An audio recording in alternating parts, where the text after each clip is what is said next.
आगे बच्चों, तो हम पढ़ रहे थे क्वाड्रेटिक इक्वेशंस। ठीक है, उसके आई थिंक 3.3 वाली एक्सरसाइज पे थे, तो हमें स्टार्ट करना चाहिए एक्सरसाइज 3.3।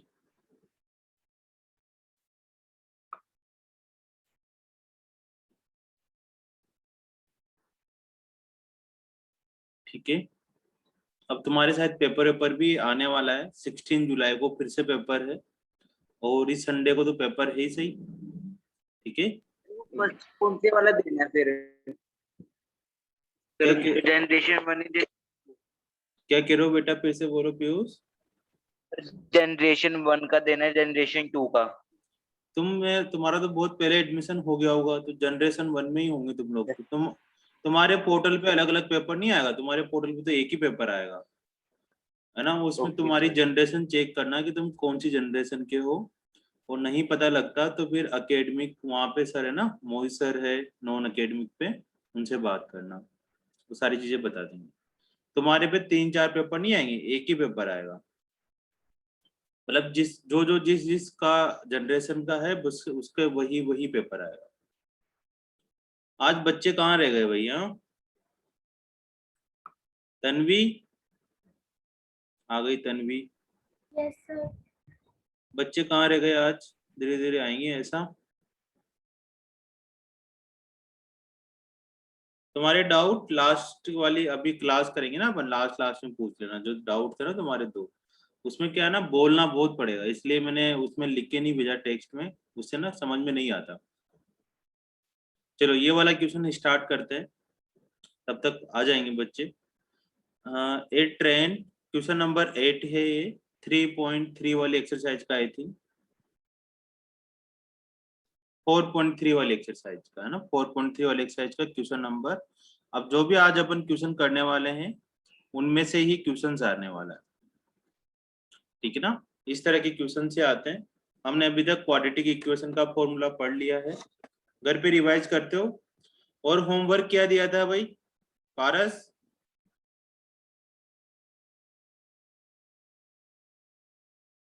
तन्वी, क्या होमवर्क दिया था मैंने? सर होमवर्क तो आपने कुछ नहीं दिया था, कुछ नहीं या दिया तो था? दिया था तो लास्ट क्लास में हमारी वो 10-20 मिनट्स की रह गई थी। अच्छा, उसकी रिकॉर्डिंग देख लिया करो ना, रिकॉर्डिंग वगैरह मैं भेज देता हूँ, तो थोड़ा सा देखते रहा करो उसको। सर आपने इस चैप्टर की तो भेजी नहीं रिकॉर्डिंग। भेजी तो है बेटा शायद, है ना? नहीं भेजी इसकी? सर थर्ड की भेजी हुई है आपने। हाँ हो सकता है, या फिर है ना, भेजने की जगह क्या है, जो चैनल बना हुआ है ना वही देख लिया करो। कभी कभी मैं क्या करता हूँ, रात में अपलोड लगा देता हूँ, ताकि रात में होती रहती है और फिर सुबह भेजना भूल जाता हूँ। तो वहां पे ना क्वाड्रेटिक इक्वेशन ढूंढ लिया करो, अपने आप मिल जाएगा तुमको। Okay sir. तो ये वाला क्वेश्चन करो स्टार्ट। अ ट्रेवल्स, है ना, 360 kilometre eight uniform speed, if the speed had been 5 kilometer more, it would have taken 1 hour less for the same journey. Find the speed of the train. ठीक है, एक train है जो 360 kilometre उसको जाना है। यूनिफॉर्म स्पीड का मतलब है कोई फिक्स स्पीड हम लेट कर लेते हैं, let speed of train, speed of train कितना हो जाएगा अपने पास? एक्स, एक्स लेट कर लेते हैं, एक्स किलोमीटर पर आवर।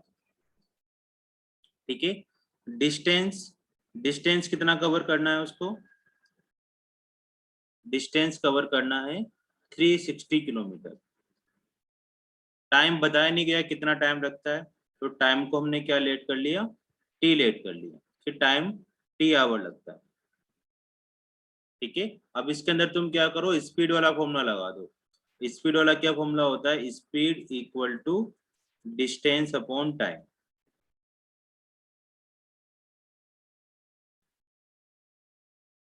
ठीक है, स्पीड आ जाएगी अपने पास एक्स, डिस्टेंस आ जाएगी हमारे पास 360 किलोमीटर और टाइम आ जाएगा टी। यहाँ से इक्वेशन 1 लिख लें या फिर यहाँ से वैल्यू निकाल कर किसी दूसरी जगह पुट कर देंगे। ठीक है बेटा, अब यहाँ से सेकेंड इक्वेशन बनाओ। If the speed had been 5 kilometre more. ठीक है, फर्स्ट पार्ट तो हो गया। सेकेंड में क्या करना है तुम्हें, स्पीड को बढ़ा देना है। तो स्पीड ऑफ ट्रेन कितना हो जाएगा अपने पास, speed of train equal to हो जाएगा x + 5 किलोमीटर पर आवर। ठीक है, डिस्टेंस डिस्टेंस तो सेम ही रहने वाला है, वही 360 किलोमीटर। डिस्टेंस के बारे में कुछ नहीं बोला उन्होंने, तो 360 किलोमीटर। अब बताओ टाइम कितना हो जाएगा, it would have time 1 hour less for the same journey. पहले टाइम टी ले रही थी, अब टाइम कितना लेगा, 1 आवर कम ले रहा है।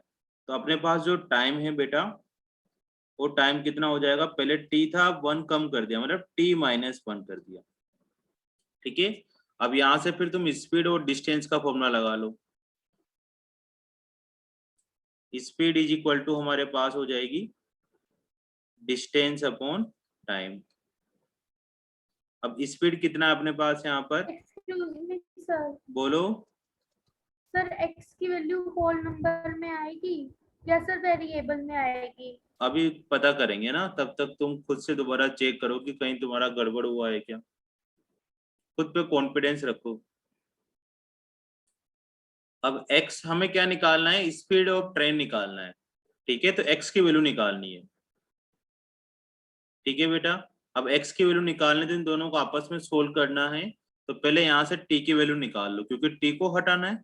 तो t इज इक्वल टू कितना हो जाएगा हमारे पास, 360 डिवाइडेड बाई x। इन दोनों को आपस में इंटरचेंज कर देंगे।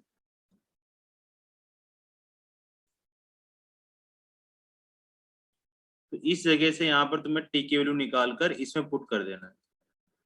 तो हमारे पास अब नया स्टेप आ जाएगा, x + 5 divided by 360 divided by, ठीक है, टी की वैल्यू पुट कर देते। टी की वैल्यू कितनी है अपने पास, 360 अपॉन x - 1।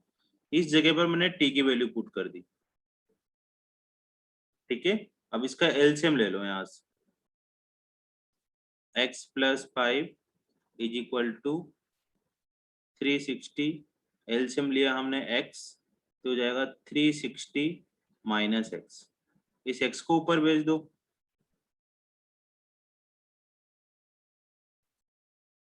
तो हमारे पास आ जाएगा x + 5 is equal to 360x divided by 360 minus का x। अब वापस से क्या कर लें बेटा, इनको क्रॉस मल्टीप्लाई कर लो।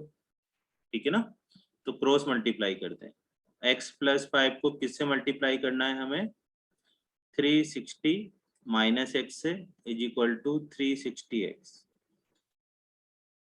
अब x को अंदर मल्टीप्लाई करो, x को 360 से करेंगे तो 360x माइनस एक्स स्क्वायर, 5 को 360 से कर लो तो 0, 6 का 30, 5 18 आ जाएगा। 1800 इज इक्वल टू 360x। यहाँ पर और भी आएगा माइनस का 5x। देखो x को 360 के 360x आ गया, x को माइनस एक्स से करा तो माइनस एक्स स्क्वायर, 5 को 360 से करेंगे तो 1800, 5 को माइनस से करेंगे तो माइनस का 5x is equal to 360x। अब 360x से 360x कैंसिल हो गया। अब इसको सही सी फॉर्म में कन्वर्ट कर लो, minus X square minus 5x plus 1800 equal to 0। अब माइनस एक्स स्क्वायर को प्लस बना लेते हैं, तो उस तरफ लेके चलते हैं। X square plus 5x minus 1800 equal to, इधर 0 लिखो चाहे इधर 0 लिखो, कुछ फर्क नहीं पड़ता है ना, कहीं भी एक तरफ लिख लो। अब तुम्हें इसके मिडिल टर्म स्प्लिटिंग करके फैक्टराइजेशन करना है। ठीक है, अब मिडिल टर्म स्प्लिटिंग नहीं आती उन बच्चों को, उनको क्या करना है, फिर फॉर्मूला लगाना है। कौन सा, x is equal to minus b plus minus root b square minus 4ac divided by 2a।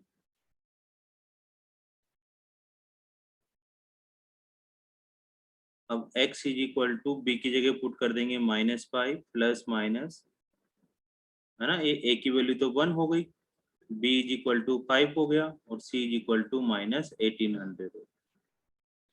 ये 5 का square -4 into 1 into -1800 upon 2 into 1। x is equal to minus का 5 प्लस माइनस 25 प्लस 7200 अपॉन, यहाँ से x is equal to हो जाएगा बेटा हमारे पास -5 plus minus 7225 upon 2। अब ये किसका रूट हो रहा होगा? तो अगर तुम्हें गेस करना हो ना तो इस तरह से गेस करा करो, 7000 किसके आसपास आता है। देखो 30 का स्क्वायर करोगे 7000 में क्या होता है, 90 का स्क्वायर करोगे तो 8100 आता है ना, बड़ा हो गया। और फिर इससे कम 80 का स्क्वायर करोगे तो 6400 आएगा, मतलब इसके बीच में आएगा। और पीछे 5 आ रहा है तो ये जरूर किसका होल स्क्वायर हो रहा होगा, 85 का स्क्वायर हो रहा होगा। ऐसे थोड़ा सा जल्दी से चेक कर लेते हैं जो थोड़ा ठीक ठीक होते हैं कि यार 7000 देखना है अपने को, 7000 1900 से तो कम होगा और आसपास ही देखना है, ऐसे नहीं कि अपने 100 देख दिया, इसके बिल्कुल नियरेस्ट पहुंचना है। और 80 का स्क्वायर हो गया 6400, है ना, तो 85 के आसपास ही हो रहा होगा। फिर भी अगर ऐसे समझ में नहीं आता तो फिर ऐसे करना है 17225, पहले 5 से डिवाइड करना है ना, 5 भी दिख रहा है पीछे, तो 1445, फिर 5 से डिवाइड कर देते हैं,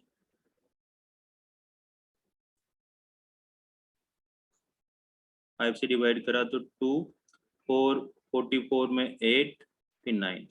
अब 289 किसका रहता है, 17 का, तो 17 आ जाएगा। फिर 17 का कर देंगे तो फिर 17 आ जाएगा, फिर 1 आ जाएगा। तो यहाँ पर 5 5 7 7 आ रहे थे, 2 5 में से एक 5 निकल जाएगा, 2 17 में से एक 17 निकल जाएगा, ठीक है ना, रूट के ऊपर से। तो यहाँ पर 5 इंटू 17 लिख देंगे, डिवाइडेड बाई 2 कर दो। अब एक बार इसमें ना प्लस का साइन ले लो, प्लस का साइन लेंगे तो x इज इक्वल टू -5, बीच वाला प्लस का लो। क्या इस कह रहे वाले हो? क्वेश्चन में मिडल होगी मिडिल टर्म स्प्लिटिंग से भी कर सकते हो। सर, होगी नहीं जहाँ तक। 80 85 और 80 होगी। Okay sir. नहीं अभी मैं बताता हूँ, 80 डिवाइडेड बाई 2, 40 होगा एक, और एक -45 होगा।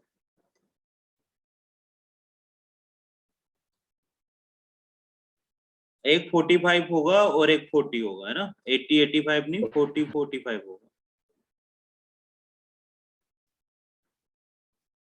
-90/2 करेंगे तो -45 आ, तो x की दो वैल्यू आ रही होगी ट्रेन की, एक तो 40 आ रही होगी, एक -45 आ रही होगी।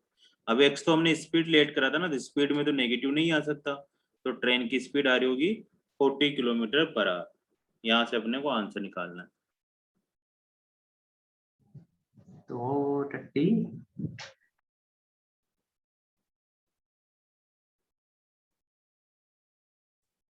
ठीक है, तो दो आंसर में से एक ही आंसर सेलेक्ट करना है। फिर से बता देता हूँ जो थोड़ा सा लेट ज्वाइन किए हैं बच्चों ने,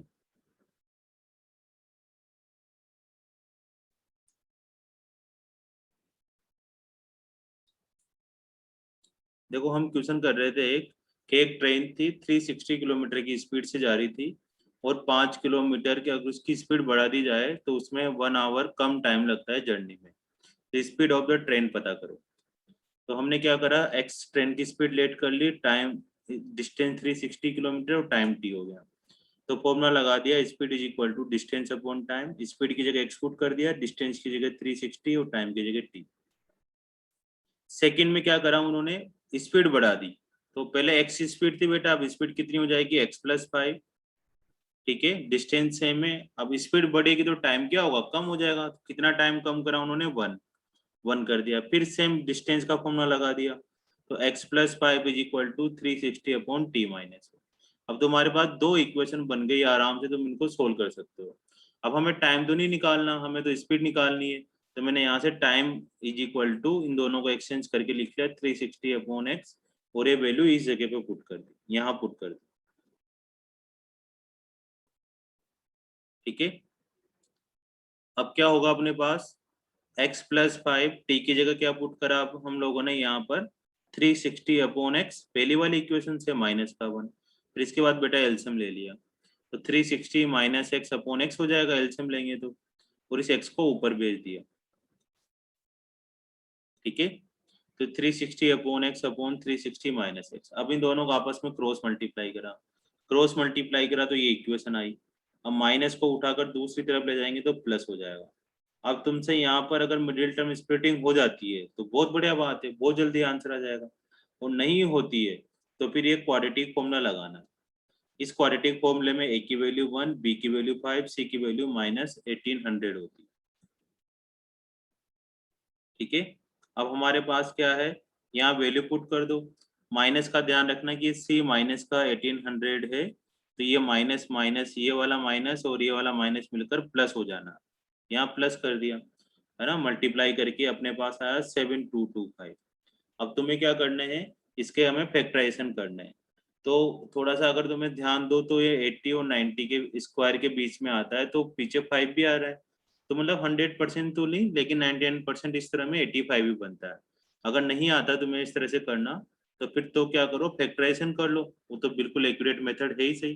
फैक्टराइजेशन करके यहाँ लिख दो, और जो 2 बार नंबर आ रहा है उसको 1 बार बाहर निकाल दो। ठीक है, यहाँ तक हो गया सर। अब इसके बाद क्या करें, इसके बाद क्या करो तुम, यहाँ पर प्लस माइनस के 2 साइन आते हैं, तो एक बार प्लस ले लो और एक बार माइनस ले लो। प्लस लेकर सोल्व करने से 40 आ रहा है, माइनस से -45 आ रहा है। अब -45 तो स्पीड होगी नहीं ट्रेन की, तो फिर पॉजिटिव वाला ले लो। ठीक है, लिखो भाई इसको। कहीं से कुछ समझाना है तो बताओ कि सर यहाँ से फिर से एक्सप्लेन कर दो। कौशल, क्रिस कौशल हो गया? Yes sir. दिवेश समझ में आ रहा है बेटा?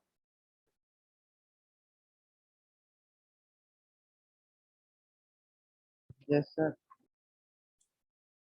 आज तुम्हें होमवर्क दूंगा मैं, उस होमवर्क को करना तुम ग्रुप सर पर। एक बार बोलो। सर एक बार ब्लू वाली लाइन जो है, मतलब x = -b वाली जो है, वो एक बार दोबारा समझाना। हाँ, a = हमारे पास 1 है यहाँ से, b = 5 है, ऊपर से देखकर c = -1800 है। अब ये वैल्यू यहाँ पुट कर दो, b की जगह -5, b का स्क्वायर 5 का स्क्वायर 25 हो जाएगा, 4, a की वैल्यू 1, c की वैल्यू -1800। ठीक है, और नीचे 2 × a, तो a की वैल्यू 1 पुट कर देंगे यहाँ पर। अब -5, 5 का स्क्वायर हो गया अपने पास 25, ये माइनस माइनस हो गया प्लस। अब 4 को 1800 से मल्टीप्लाई करो, तो 1800 से करेंगे तो पीछे वाला तो 0 आएगा ही सही। 18 को 4 से कर लो तो 72 आता है, 72 हो जाएगा। अब इन दोनों का सम कर लो। आगे जो चल रहा था -5, 2 नीचे उनको चलने दो, तो 25 + 7200 हो जाएगा 7225। ठीक है, अब 7225 के तुम्हें फैक्टराइजेशन करने हैं बेटा। 7225 का क्या फैक्टराइजेशन होगा, तो ये हमने यहाँ पर करा।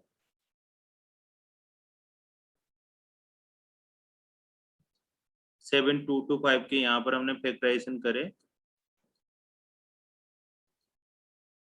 तो सबसे पहले 5 से डिवाइड कर लेते हैं। 5 से डिवाइड करा तो 1445 आया, फिर 5 आ गया तो फिर 5 से डिवाइड कर लिया तो 289 आया। अब 289 के ना से डायरेक्ट नहीं आएगा जब तक तुम्हें क्या हो, स्क्वायर रूट नहीं पता होगा। तो किसका स्क्वायर होता है, 17 का, क्योंकि प्राइम नंबर है। प्राइम नंबर में स्क्वायर हमें पता होने चाहिए। तो 17 का स्क्वायर है तो 17 से ही डिवाइड होगा, तो 17 आ जाएगा, फिर 17 को 1 से डिवाइड कर दिया। अब इसके बाद क्या करा मैंने, एक स्टेप यहाँ से छोड़ दिया था कि तुम यहाँ से डायरेक्ट लिख देते थे -5 ± 7225 को लिख सकते हैं 5 × 5 × 17 × 17, बाय में 2 लिख दिया। अब एक 55 में से एक 5 बाहर निकाल दिया और 2 17 में से एक 17 बाहर निकाल दिया। फिर बस इसमें एक बार प्लस का साइन ले लो, एक बार माइनस का साइन ले लो और सोल्व कर दो। वहां से आंसर आएगा। हाँ, अगर ये मिडिल स्प्लिटिंग से हो जाता है तो उससे कर लो, ठीक है ना। मिडिल टर्म स्प्लिटिंग में इसके ना दो फैक्टर होंगे, x square plus 45x minus 40x minus 1800। यहाँ से तुम सोल्व कर सकते हो, बस तुम्हें आना चाहिए मिडिल टर्म स्प्लिटिंग। जरूरी नहीं ये वाला फॉर्मूला लगाना, ऐसा कभी भी नहीं कहेंगे वो लोग कि ये वाला लगाओ चाहे वो वाला लगाओ। चलो नेक्स्ट क्वेश्चन करते हैं।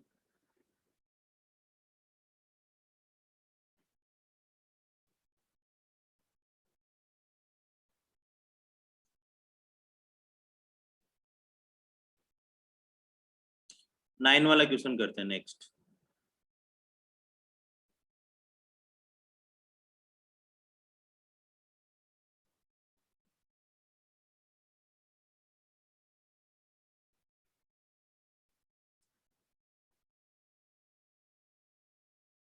पढ़ो भाई नाइन्थ वाला।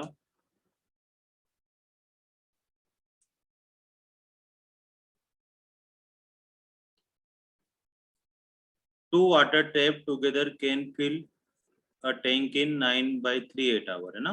ये इंपॉर्टेंट क्वेश्चन है और अक्सर इसको पूछा जाता है।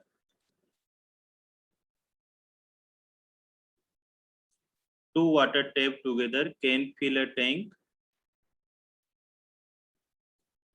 9/3 आवर, है ना। थोड़ा सा इसको सिंप्लीफाई करके लिख लेना। इसको सिंप्लीफाई करोगे तो कितना आ जाएगा, 9 × 8 72 + 3 75/8 आवर में एक टैंक फुल हो जाता है। अब जो एक टेप है ऑफ लार्जर डायमीटर, ठीक है ना, बड़े डायमीटर वाला एक जो नल है, take 10 hour less than smaller one can fill the tank separately, ठीक है। लार्जर डायमीटर वाला जो टैंक है वो स्मॉलर वन वाले से 10 आवर पहले ही उस टैंक को फिल कर देता है, ठीक है, ये लिखा हुआ है। बड़े वाला जो पाइप है वो छोटे वाले पाइप को दोनों को लगाएंगे तो कौन ज्यादा फिल करेगा, बड़ा वाला पाइप फिल करेगा ना, छोटा तो धीरे धीरे धीरे धीरे पानी जाएगा। तो इसमें क्या बोला जा रहा है, find the time in which each tap find the time find the time in which each tap can separately fill the tank. उन्होंने बोला है कि अगर अगर दोनों वाटर टैप को एक साथ together can fill the tank 7/8 hour, अगर दोनों पाइप को एक साथ लगा दिया जाता है, बड़े वाले को और छोटे वाले को, तो कितने आवर में फिल कर देते हैं पूरे टैंक को, 9/3/8 या फिर 75/8 आवर में कंप्लीट कर देते हैं। और ये भी बोला गया है कि अगर अलग अलग पाइप लगाए जाए, छोटा वाला पाइप अलग से लगाओ, उसको टंकी को होने दो फुल, फिर बड़ा वाला पाइप लगाओ तब भी टंकी को फुल होगा, तो दोनों में जो डिफरेंस आएगा ना छोटे बड़े वाले में, वो 10 आवर का आएगा।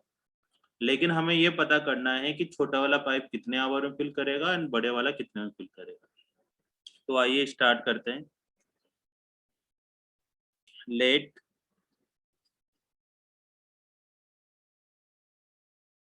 Fill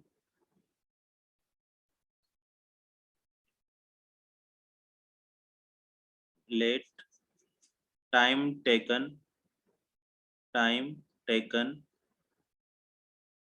by smaller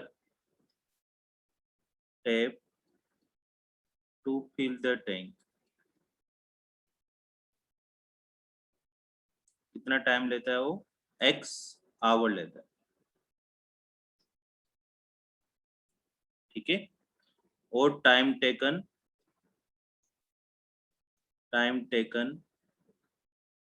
by larger tap to fill tank को फिल करने में कितना टाइम लेता है। अब बड़ा छोटा वाला x ले रहा है तो बड़ा वाला कितना लेगा बताओ, कौन बताएगा। x + 10 लेगा या x - 10 लेगा, x - 10 है ना, क्योंकि वो तो टाइम कम लेता है ना। तो अगर देखो छोटा वाला पाइप 20 घंटे में भरता है तो बड़ा वाला पाइप 10 घंटे में भर देगा।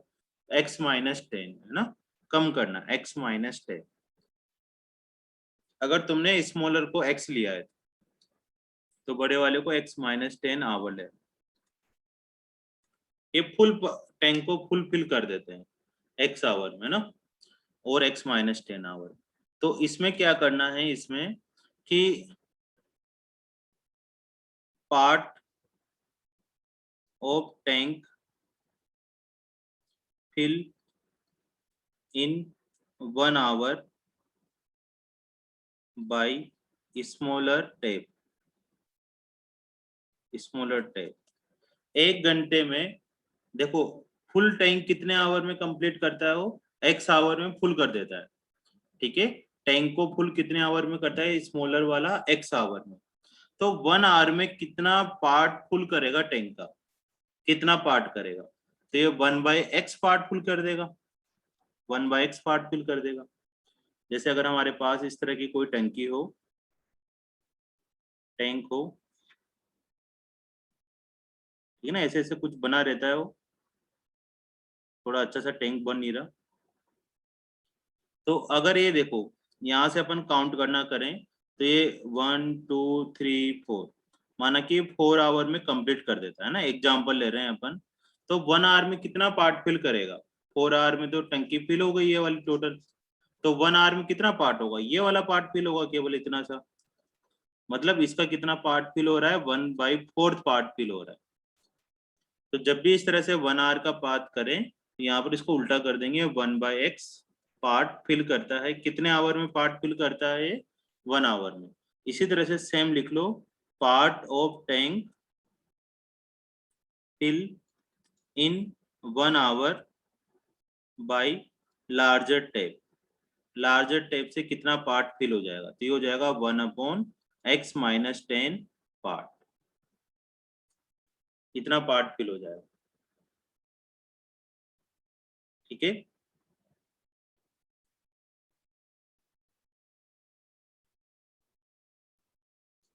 अब यहाँ पर बताओ, अब अपने को तो एक साथ वाला टुगेदर वाला गिवन था, यहाँ पर तो टुगेदर वाला गिवन था। तो अपन भी क्या करते हैं, तो सिंगल सिंगल पार्ट फिल करता है कि 1 आवर में स्मॉलर टेप कितना पार्ट फिल करता है, 1/x, और 1 आवर में लार्जर टेप कितना फिल करता है, 1/x - 10। तो यहाँ पर लिखना है अपने को, both pipe both tap fill the tank in 1 hour. 1 hour में कितना टैंक फिल करते हैं, अगर दोनों पाइप मिलाकर 1 आवर में कितना टैंक फिल कर देंगे, तो दोनों को ऐड कर दो कि छोटा वाला पाइप तो 1/x पार्ट फिल करेगा और बड़ा वाला x - 10 पार्ट फिल कर देगा। 1 आवर में ये दोनों मिलकर इतना पार्ट फिल कर देते। ठीक है ना, ये तो अपन ने अलग अलग निकाल लिया। Time taken by smaller tap x hour, time taken by larger tap x - 10 hour, क्योंकि दोनों में 10 आवर का गैप था। अब यहाँ से स्टार्ट करना है तुम्हें मेन काम, कि part of the tank, tank का 1 आवर में कितना पार्ट फिल होगा, 1/x, और बड़े वाले का लार्जर टेप का कितना होगा, 1/x - 10। तो दोनों मिलकर, दोनों क्यों निकाले, क्योंकि हमें क्वेश्चन में क्या गिवन था, both 2 water tap together can fill 9 3/8 hour में कंप्लीट करता है। तो हमने 1 आवर का निकाल लिया कि दोनों मिलकर इतना पार्ट फिल करते हैं। अब यहाँ से क्वेश्चन वाला पार्ट उठाते हैं, both water tap fill the tank in 75/8 hour. दोनों वाटर टैप टैंक को कितने में फिल कर देते हैं, इन 75/8 आवर में। तो both water tap fill the tank in 1 hour. अब 1 आवर में निकाल लो कि 1 आवर में कितना पार्ट फिल करेंगे। देखो इसमें तो पूरा पूरा फिल कर देते हैं, है ना, टोटल। अब इसमें कितना कर देंगे, वापस यहाँ से सोचो कि 4 आवर में पूरी टंकी फिल हो जाती है, तो 1 आवर में कितना होगा। 1 आवर में क्या होता है, टोटल का अपन 1/4 कर रहे थे कि 1/4 होगा। इसी तरह से 75/8 आवर में फुल टंकी हो जाती, तो 1 आवर में कितना होगा, 1/75/8, मतलब 8/75 पार्ट फिल होगा 1 आवर में, दोनों टेप मिलाकर, बोथ वाटर टेप मिलाकर। ठीक है, अब ये तो उनके अकॉर्डिंग है, ये तो क्वेश्चन वालों के अकॉर्डिंग है, और अपने अकॉर्डिंग कितना निकला था कि दोनों टैंक मिलाकर कितने आवर में कंप्लीट कर रहे हैं, 1 आवर में कितना पार्ट फिल कर रहे हैं, ये वाला पार्ट फिल कर रहे हैं अपने अकॉर्डिंग। क्वेश्चन वालों के अकॉर्डिंग कितना पार्ट आ रहा है, 8/75 बाई पार्ट, कितने आवर में, 1 आवर में। मतलब ये दोनों इक्वल इक्वल होने चाहिए, तो इन दोनों को इक्वल इक्वल कर दो। 1/x plus 1/x-10 is equal to 8/75। अब तो बस इस इक्वेशन को सोल्व करना ही है। तो एक बार फिर से समझ लेते हैं। फिर time taken by smaller tap x hour हो गया और लार्जर का x-10 हो गया। फिर हमने ना सिंगल सिंगल आवर का निकाला कि 1 आवर में स्मॉलर टैप कितना होता है, 1/x, 1 आवर में लार्जर टैप कितना होता है, 1/x-10 पार्ट। ठीक है, तो 1 आवर में दोनों मिलाकर कितना फिल करेंगे, सिंगल सिंगल तो 1/x 1/x-10 है, तो दोनों पाइप को अगर एक साथ लगा दिया जाए तो 1 आवर में 1/x plus 1/x-10 by part fill हो जाएगा। ठीक है सर। अब अपने क्वेश्चन वालों ने क्या बोल रखा था कि both water tap fill the tank in 75/8 hour, 75/8 hour में दोनों फिल कर देते हैं। तो फिर हमने क्या निकाला कि 1 आवर में कितना हो जाएगा भाई, तो 1 आवर में 1/75/8 है ना, उसका 1 अपॉन हो जाता है, तो हो गया 8/75 पार्ट। अब 1 आवर में इतना पार्ट फिल होता है क्वेश्चन वालों के अकॉर्डिंग, अपने अकॉर्डिंग इतना होता है, तो दोनों को इक्वल होना चाहिए। अब इसका एलसीएम कैसे लें, इसका एलसीएम ले लो x into x-10 x-10 plus x is equal to 8/75। ठीक है, अब इनको थोड़ा थोड़ा सिंप्लीफाई करो। ऊपर तो हो गया 2x माइनस का 10 divided by x² minus 10x is equal to 8/75।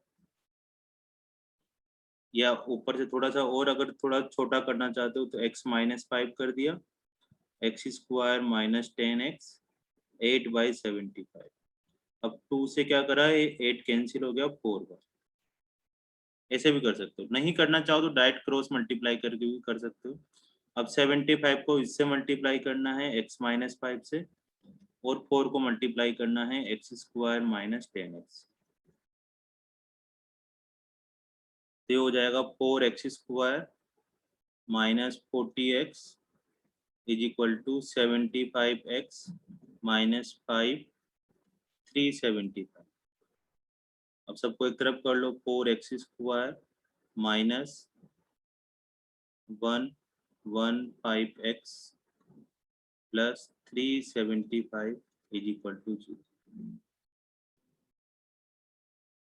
अब यहाँ से तुम्हें x की वैल्यू निकालनी है।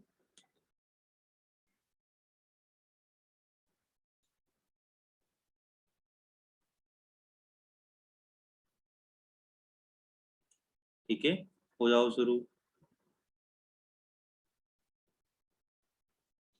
अब इसके तुमसे फैक्टराइजेशन हो जाते हैं तो बहुत बढ़िया बात है, नहीं होते फिर क्या करेंगे, क्या करें, मिडिल टर्म स्प्लिटिंग से करें या फिर फॉर्मूले से करें। चलो मैं फॉर्मूले से करता हूँ ना, a is equal to 4, b is equal to -115 और c is equal to 375। Formula लगा देते हैं, x is equal to -b plus minus b² minus 4ac divided by 2। Middle term splitting से करना चाहो तो इन दोनों को मल्टीप्लाई करके कर सकते हो। ठीक है, माइनस b की वैल्यू -115 प्लस माइनस -115 है ना, इससे थोड़ा बड़ा तो होता है, 4 इंटू 4 इंटू 375 अपॉन 2 इंटू 4।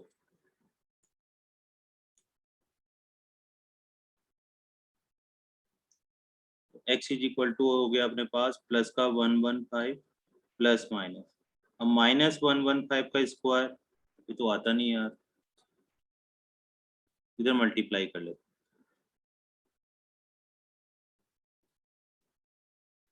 5 7 5 फिर 5 1 1 फिर 5 1 1 5 2 2 31 13225 माइनस, अब 375 को किससे मल्टीप्लाई करना है 16 से, 0 5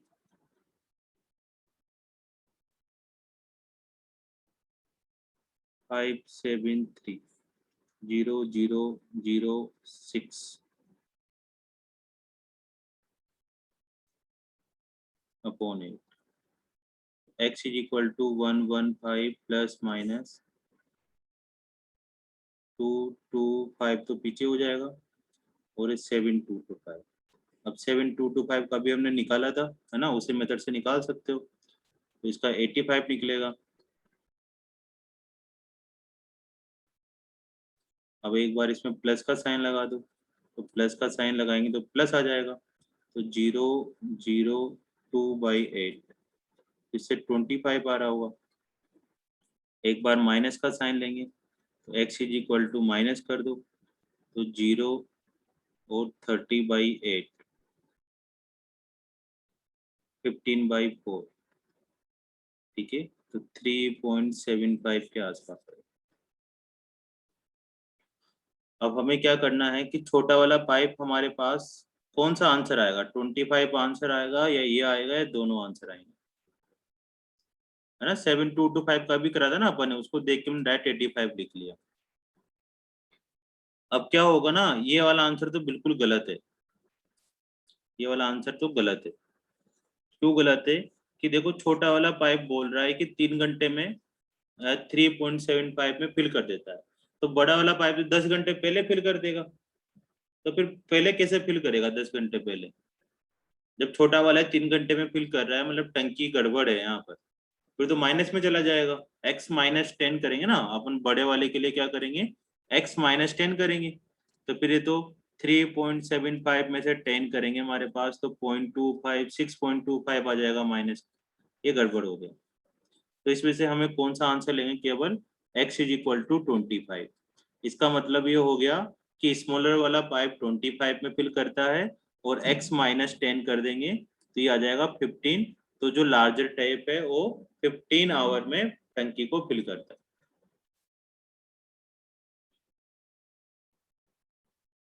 ठीक है भाई, बहुत सारे बच्चों के सही सही जवाब आए, पारस क्रिस और भी थे। विधि समझ में आ रहा है बेटा? Yes sir. अनिरुद्ध,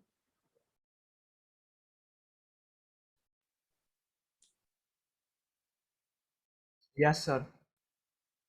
पूछ लेना कहीं पर भी, है ना। यहाँ पे ठीक है बेटा, या और ऊपर करना है? सर ठीक है।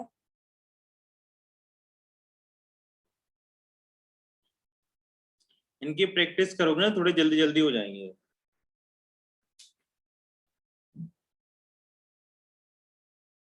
अब जिसका ये हो गया वो नेक्स्ट क्वेश्चन करो, एनसीईआरटी का क्वेश्चन नंबर 10 4.3 का, इसको ट्राई करो। तुम्हारे सामने सारी कैलकुलेशन कर करके दिखाता हूँ मैं कि 115 को इससे मल्टीप्लाई करना है, इसको ऐसे करा, है ना। और फैक्टराइजेशन भी करना चाहो तो फैक्टराइजेशन भी कर सकते हो मिडिल टर्म स्प्लिटिंग से, थोड़ी उसकी प्रैक्टिस करोगे तो वो भी हो जाएगा, ऐसा कोई दिक्कत नहीं है। लेकिन मैं तो गरीब से गरीब बच्चे के लिए बता रहा हूँ कि भाई दिक्कत ही आ जाए तो फिर क्या करें, तो फिर ये वाला ही करो जो करते आ रहे हो।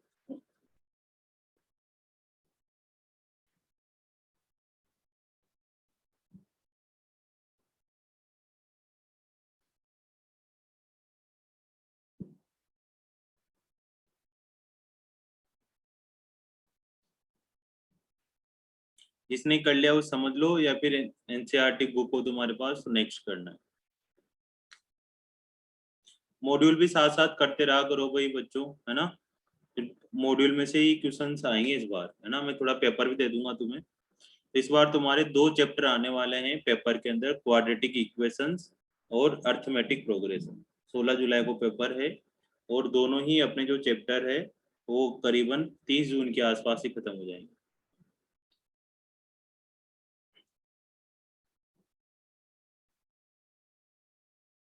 फाल्गुनी हो गया बेटा? Yes sir.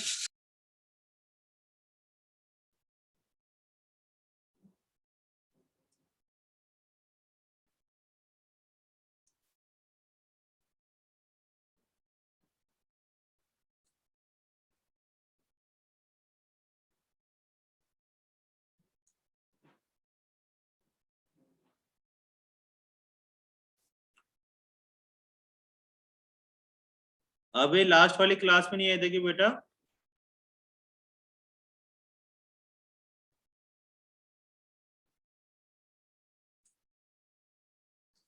ठीक है चलो, या तो अभी सिखा दूंगा मैं कंप्लीटिंग द स्क्वायर, या फिर मैं तुम्हें रिकॉर्डिंग दे दूंगा ना लास्ट क्लास वाली, वो देखना तुम्हें ना। या फिर मेरे को अलग से एक बार हाई भी लिख देना व्हाट्सएप में, क्योंकि कभी कभी बहुत सारे बच्चे होते हैं ना तो माइंड से निकल जाता है, फिर तुम गुस्सा होते हो कि नहीं नहीं सर बता नहीं रहे क्या दिक्कत है। तो ऐसी बात नहीं रहती है ना, बोल दिया करो तुम तो ना, परेशान करते रहा करो टीचर को कि सर बताओ बताओ बताओ, जरूर बताएंगे।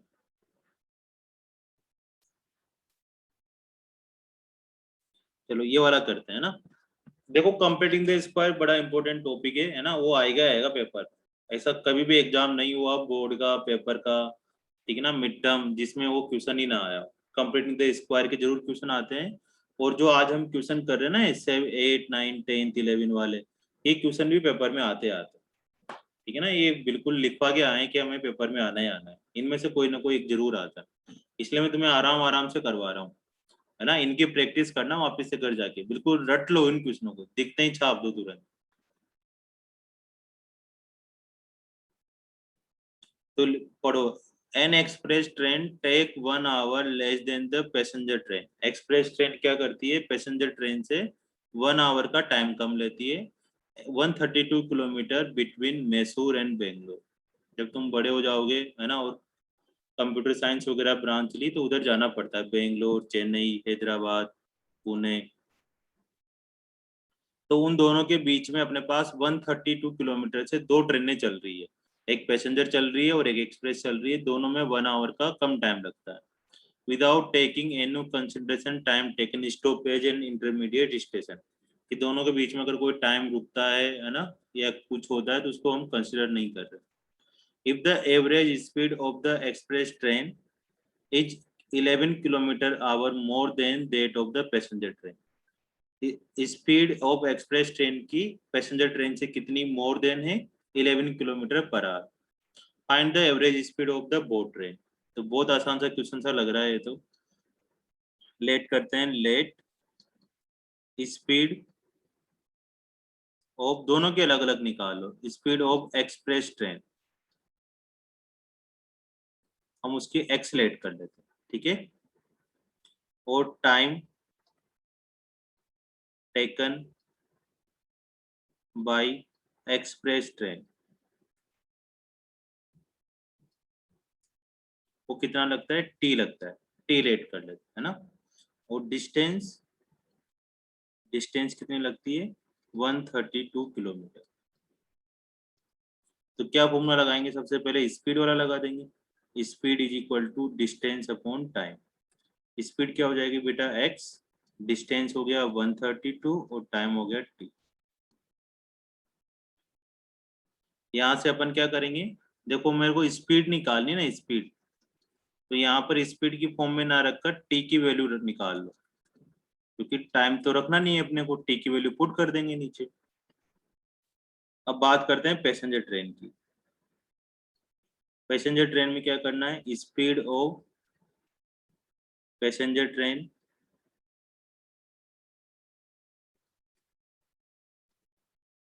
इज इक्वल टू, कितनी हो जाएगी स्पीड देखो, speed of express train is 11 metre more than the passenger train, passenger train से 11 ज्यादा है। तो अगर हमारे पास एक्सप्रेस की मैंने एक्स सेलेक्ट करी, तो पैसेंजर ट्रेन की क्या होगी, x प्लस 11 होगी या x माइनस 11 होगी, तो उसकी होगी कम होगी ना बेटा, जितनी एक्सप्रेस की है उतने से 11 कम होगी, मतलब तभी ज्यादा हो पाएगी उसकी। तो x माइनस 11 माइनस एक्स मत कर देना, बहुत सारे बच्चे भी करते हैं, हमें तो स्पीड में से कम करना है।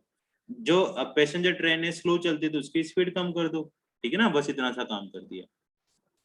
डिस्टेंस तो वही 132 किलोमीटर है। अब टाइम बताओ, टाइम कम लगेगा या ज्यादा लगेगा? पैसेंजर ट्रेन है, रो रो के चलती है, तो टाइम तो ज्यादा लगेगा। चार। अब पहले कितना लग रहा था, इसको टी लग रहा था। अब उन्होंने कहा है कि express train 1 hour less than the passenger train, passenger train से 1 आवर कम लेती है। तो टाइम किस में ज्यादा लगता है, एक्सप्रेस ट्रेन में ज्यादा टाइम लगता है या पैसेंजर में? पैसेंजर में लगता है। तो दोनों में कितने का बीच का डिफरेंस है? 1 का। तो इसमें t+1 लिखूं या t-1 लिखूं?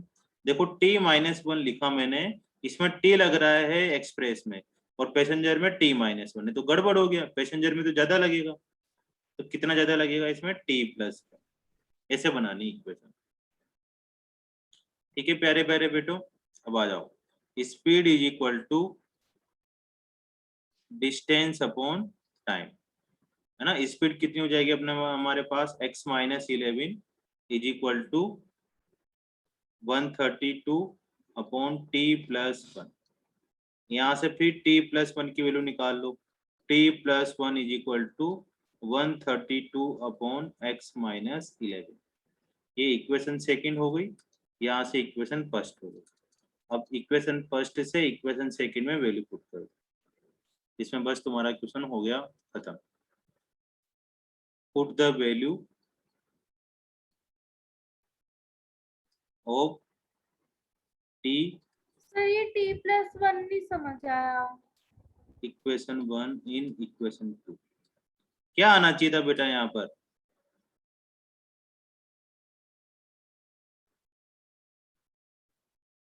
देखो एक्सप्रेस में कितना टाइम लग रहा है तुम्हें? टी लग रहा है? नहीं, रुको एक मिनट। इन दोनों ट्रेनों में कितने टाइम का डिफरेंस है, एक्सप्रेस टाइम में और पैसेंजर ट्रेन में, मैसूर से बेंगलोर पहुंचने में? तन्वी जी बताइए। ओके सर, आगे समझ। 1 आवर का डिफरेंस है। Yes sir. अब एक्सप्रेस टाइम टी ले रही है, तो फिर पैसेंजर कितना लेगी? 1 आवर ज्यादा लेगी वो तो। Yes sir. यहाँ पर t+1 कर दिया। ऐसे मत सोचो कि अपने को एक्सप्रेस टाइम लेस लेनी तो उसमें लेस करना होता है, ऐसे नहीं करना होता। तुम्हारे हिसाब से तुम पहले क्या करो, एक्सप्रेस की सारी चीजें लेट कर लो। एक्सप्रेस का एक्स लेट कर लिया, टाइम टी लेट कर लिया, डिस्टेंस से हो गई, एक सिंपल इक्वेशन बना लो। और जो पैसेंजर ट्रेन का तुमने बनाया उसके अंदर करो मॉडरेट, कि देखो दोनों ट्रेन में कितने स्पीड का डिफरेंस है, 11 किलोमीटर का। तो कौन स्लो चल रही होगी? पैसेंजर स्लो चल रही होगी। तो हमने एक्सप्रेस को x लिया तो पैसेंजर x-11 हो जाएगा। दोनों में 1 आवर का डिफरेंस है, तो टाइम किस में ज्यादा लगता है भाई? पैसेंजर में। तो पैसेंजर में +1 ऐड कर दो, क्योंकि हमने पहले एक्सप्रेस के लेट कर ली सारी चीजें। तो हमें क्या करना है, जो t की वैल्यू हमारे पास आ रही थी बेटा 132/x, वो कौन सी इक्वेशन में पुट करनी है? t+1 में 132/x-11 में वैल्यू पुट करनी। कर दो, t की जगह पुट कर दो 132/x प्लस क्या कर दे 1 is equal to 132 upon x-11।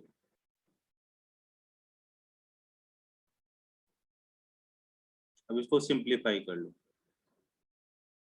132 upon x-11 minus 132 upon x। कैसे भी सिंप्लीफाई कर सकते हो, तुम्हारे ऊपर है इसको सिंप्लीफाई करना। एलसीएम ले लिया हम लोगों ने, x इंटू x-11।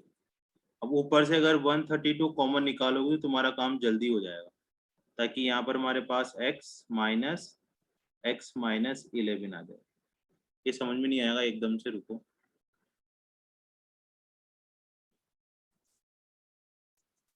वैसे ही कर लो तुम, है ना, मल्टीप्लाई वाला काम कर लो।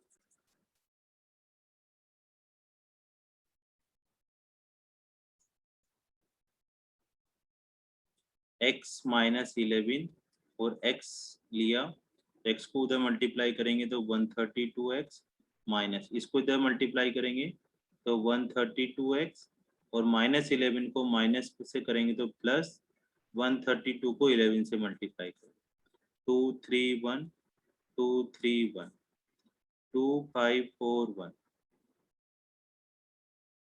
इससे कैंसिल हो गया। अब नीचे से मल्टीप्लाई कर दो, x x-11 is equal to 1452।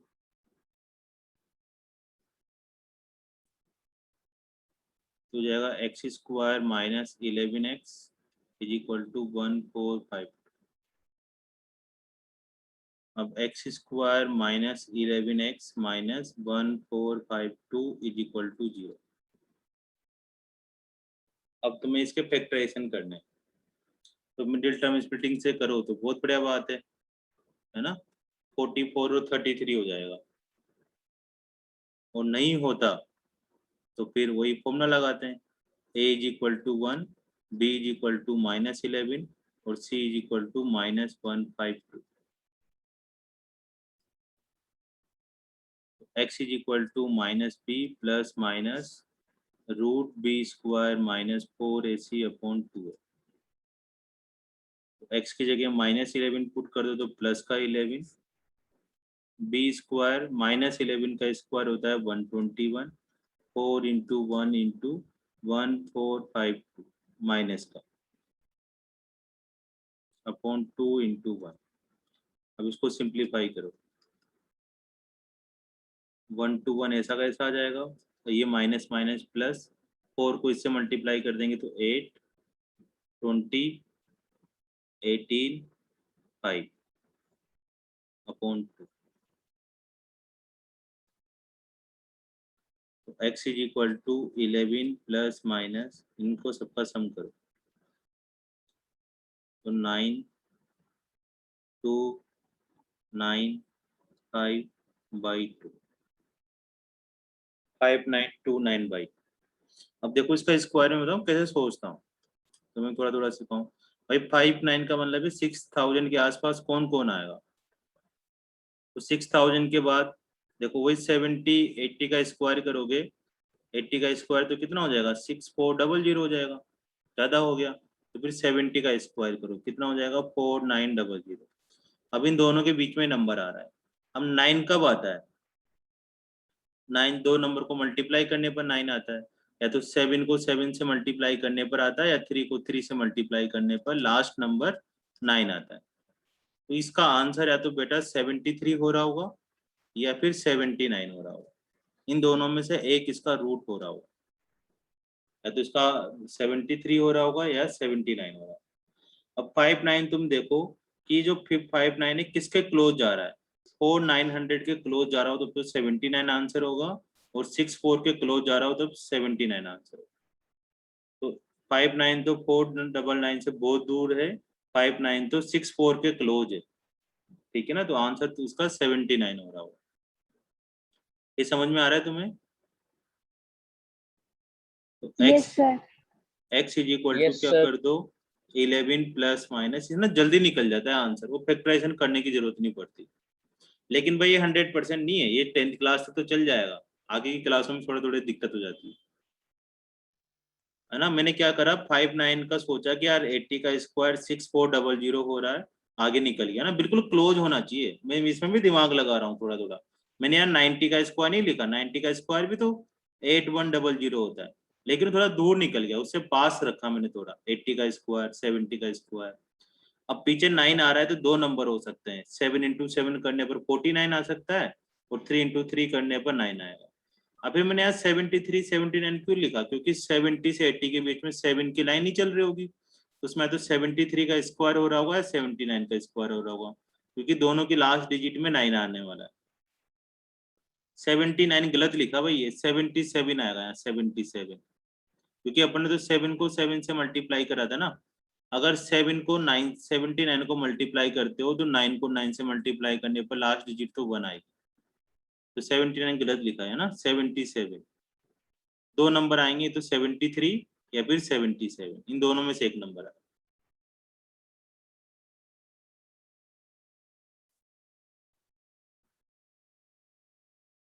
ठीक है, तो ये किसके ज्यादा क्लोज जा रहा है, 6400 के क्लोज जा रहा है, इसलिए इसका आंसर आएगा 77/2।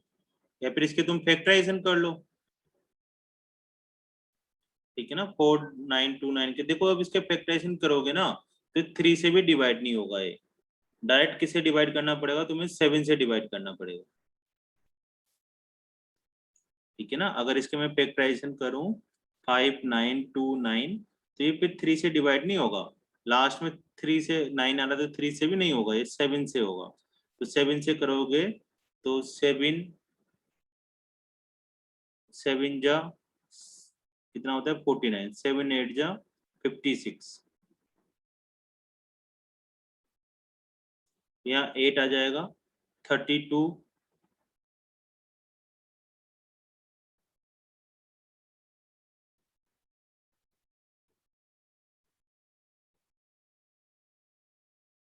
5929 ही आया ना ये, 1 9,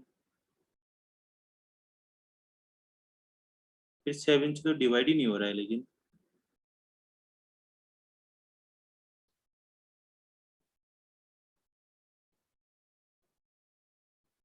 अच्छा 32 आ गया ना, ठीक है, ठीक 32 आ गया, तो ये 4 बार डिवाइड होगा है ना, 28 आ जाएगा, फिर 49 आएगा तो 7, 49 का 7, फिर 7 से डिवाइड कर दो, तो ये 1 14 का 2 7 का 1, अब 121 तो 11 से डिवाइड होगा, ठीक है, तो 7 7 11 11, अब इसमें एक बार प्लस का साइन ले लो।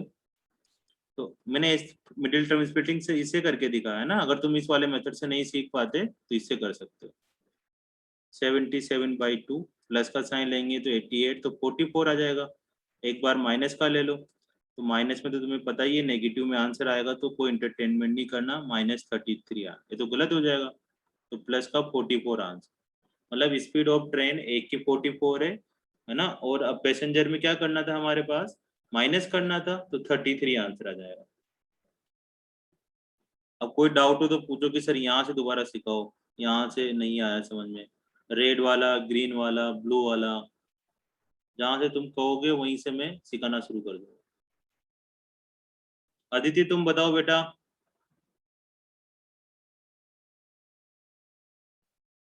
रक्षित कहाँ से समझ में नहीं आया? सर आ गया समझ। इसके दो आंसर है, इसका एक आंसर तो 44 आएगा बेटा, और एक आंसर 33 आएगा, क्योंकि दो ट्रेनें थी ना अपने पास। एक्सप्रेस ट्रेन की स्पीड क्या होगी, स्पीड ऊपर देखो जहां लिखा हुआ तुमने, स्पीड ऑफ एक्सप्रेस ट्रेन कितना था, एक्स, एक्स का मतलब हो गया 44 किलोमीटर पर आवर, और speed of passenger, passenger train की स्पीड कितनी ली तुमने, x - 11, मतलब 44 - 11, तो 33 किलोमीटर पर आवर। ये दो आंसर आए, क्योंकि उन्होंने दोनों ट्रेन की पूछी थी। -33 पे ध्यान नहीं दे रहे, -33 तो हमने काट दिया बिल्कुल, 44 लिया। अब इस 44 से दो आंसर आएंगे, एक से 44 आया और एक से 33 किलोमीटर आया।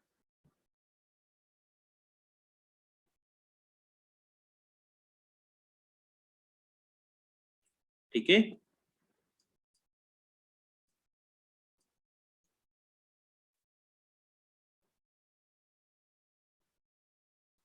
चलो नेक्स्ट करते हैं।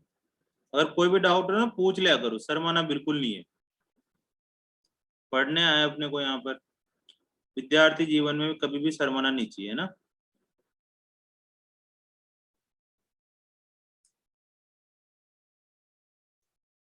क्वेश्चन नंबर तुम्हें 11 करना है।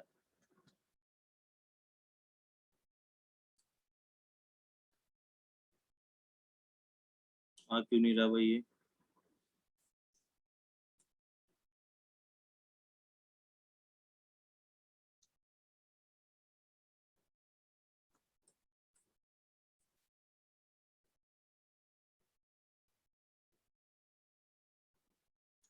चलो वैसे लिख लेते हैं ना, समथिंग चीजें पुरानी हो गई।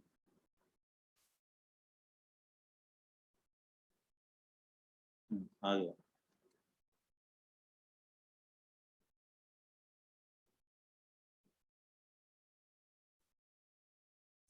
इसमें बोल रखा है कि sum of the area of two square, square का मतलब स्क्वायर, ठीक है ना।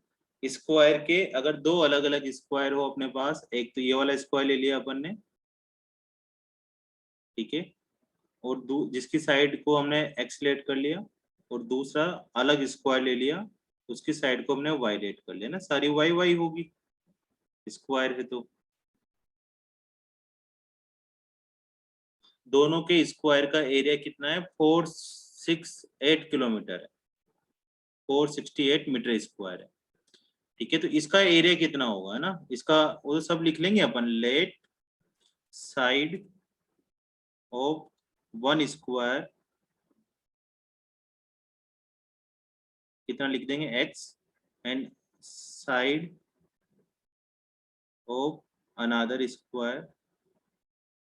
ये क्वेश्चन आसान सा है, इसलिए मैं ज्यादा एंटरटेनमेंट नहीं कर रहा, कर लेंगे ना, तुम लोग कर लोगे y।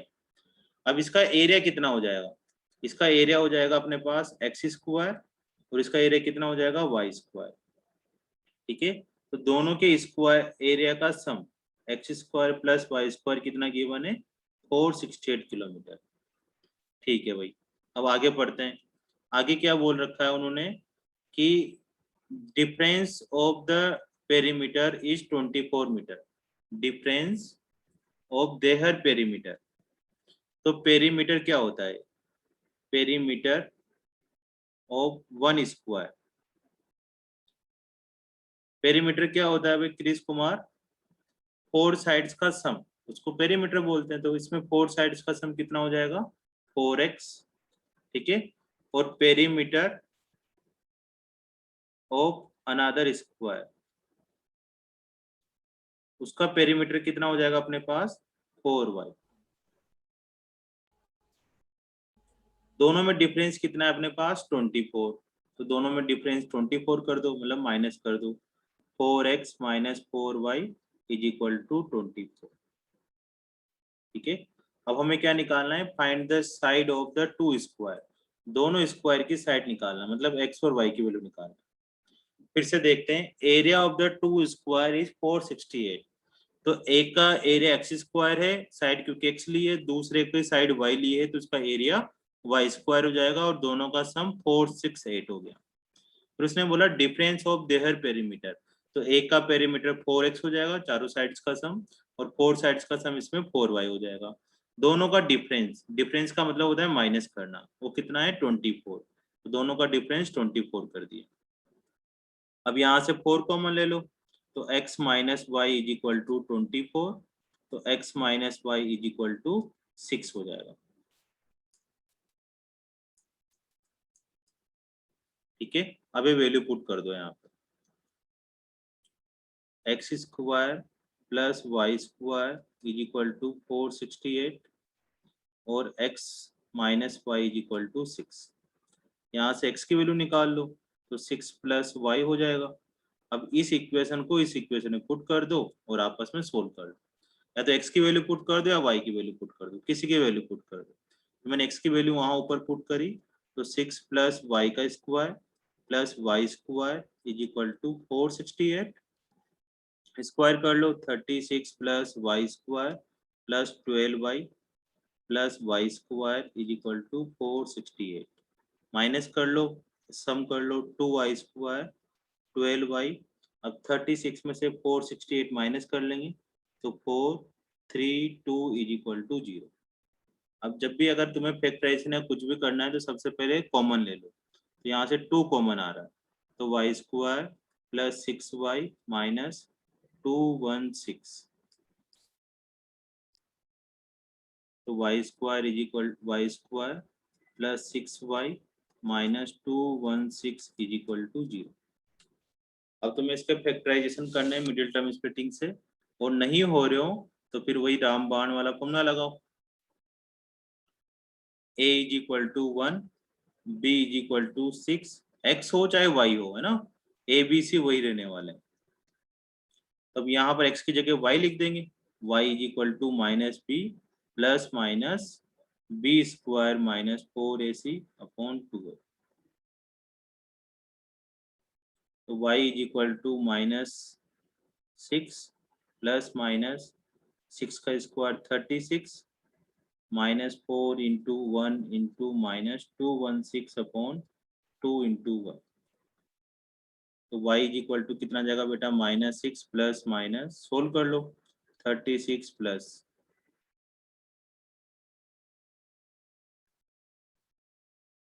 और इसको मिडिल टर्म स्प्लिटिंग करना हो वैसे कर दो, तो अपने पास हो गया 10 9 का 10 और 900।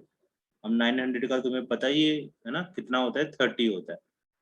थोड़ा जल्दी हो गया इससे, -6 प्लस -30/2। अब एक बार प्लस का साइन ले लो, प्लस का साइन लेंगे तो कितना हो जाएगा, y इक्वल टू -6 प्लस 30/2 24, तो 18 आ जाएगा।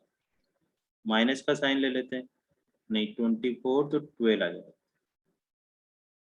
अब y इक्वल टू -6 माइनस 30/2 तो -18 आ जाएगा। अब साइड नेगेटिव तो नहीं होगी तो साइड तो कैंसिल कर दो, तो y इक्वल टू 10 आंसर आ गया।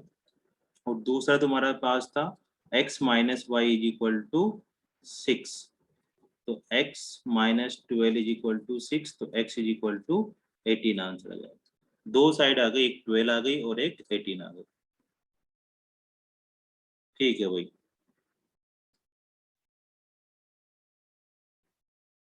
सर फिर से समझा दो। फिर से समझाओ। कहाँ से समझाऊं बेटा, स्टार्टिंग से ही? स्टार्टिंग से। देखो area of the two square है ना, हमने दो स्क्वायर ले लिए, एक x वाला ले लिया, एक y वाला ले लिया, ठीक है। उनके साइड को x और y लेट कर लिया। अब स्क्वायर का एरिया कितना होता है, स्क्वायर का एरिया साइड स्क्वायर होता है, ठीक है। तो इसका एरिया कितना हो जाएगा, साइड का स्क्वायर मतलब x का स्क्वायर हो जाएगा। और इसका स्क्वायर कितना हो जाएगा, इस स्क्वायर का एरिया कितना हो जाएगा, इसका y स्क्वायर हो जाएगा, ये भी साइड का स्क्वायर है। अब दोनों एरिया का उन्होंने बोला था कि सम पता करो, यहाँ बोल रखा है कि सम पता करो। तो दोनों एरिया का सम मतलब x square plus Y square कितना हो गया, 468 हो गया, ठीक है ना। पहली लाइन तो ये आई।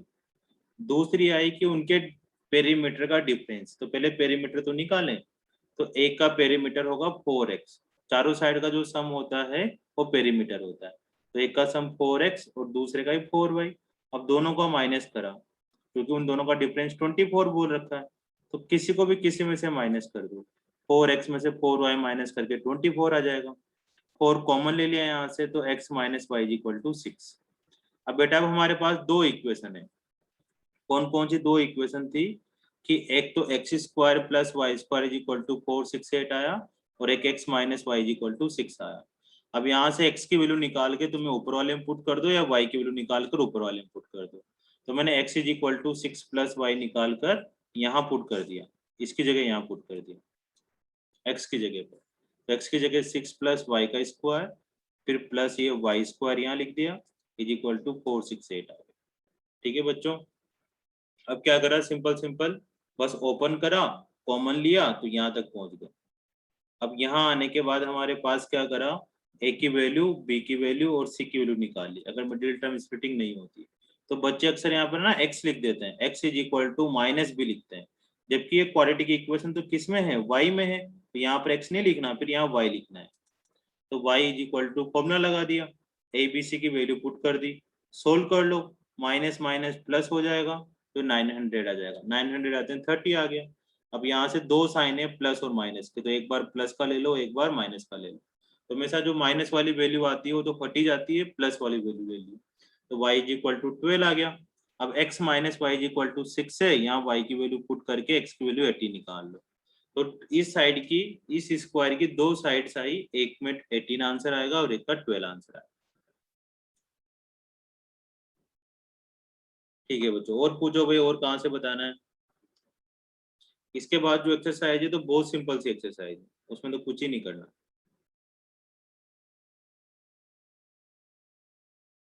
सर ऊपर करना।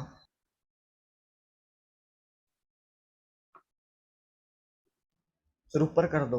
करते हैं बच्चे, ठीक है।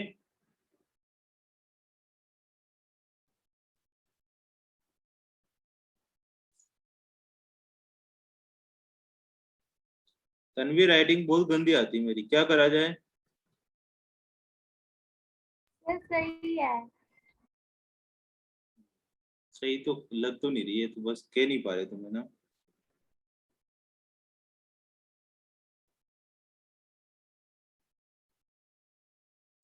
चलो 4.4 स्टार्ट करते हैं, है ना, इसको लिख लो। कोई डाउट हो तो पूछ लो, लेकिन ये क्वेश्चन बहुत ज्यादा बार पेपर में आते हैं।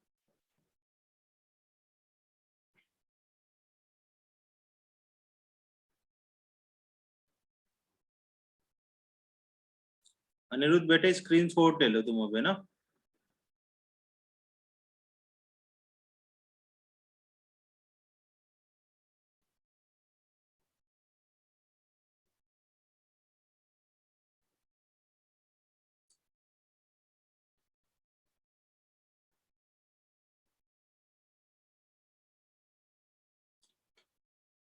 हर्ष कुमार समझ में आ रहा है?